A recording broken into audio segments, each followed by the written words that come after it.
আমি আর মাম মিলে সন্ধ্যে 8:30টার সময় বেরিয়ে পড়লাম রিক্সা করে। গেলাম পিংপংয়ের জন্য একটা হিটার কিনতে, কারণ যে হিটারটা আছে সেটার কাজ হচ্ছে না। আর আমরা দুজন দেখো ছাতিম ফুলের গন্ধ শুকতে শুকতে যাচ্ছিলাম, এত সুন্দর লাগছিল। যাই হোক, তো আমরা রিক্সা করে চলে আসছিলাম স্মৃতির মোড় থেকে আমরা হেঁটে হেঁটে গেলাম আমাদের গন্তব্যস্থল যে দোকানটা। আর রাতের কলকাতা সত্যি সুন্দর, মানে এত সুন্দর ভাষায় অপ্রকাশ। এই আমরা কি কি কিনলাম দেখাতে ভুলে গেছি দোকানে। এখানে দেখা, এটা হচ্ছে হিটার, যেটা পিং পং এর ইমিডিয়েট দরকার।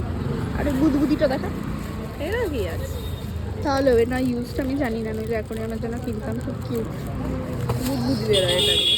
হ্যাঁ। তারপরে মা আমাকে এখানে নিয়ে এসছে কফি খাওয়াতে, খুব ভালো কফি বানায়। আমি কোল্ড কফি খেয়েছি আগে, তাই আশা করি হট কফি, শীতকালে হট কফি ঠিক আছে। আর এখানে হচ্ছে লা ক্যাম্পানিয়ন, এইখান থেকে অনেক সময় ওদের জন্য জিনিসপত্র কেনা হয়। এই হচ্ছে আমাদের সিটি মোড়, এখানে দারুণ একটা বানায়। আর এখানে অনেক ছোটো ছোটো ছোটো ছোটো অনেক ক্যাফে আছে। 700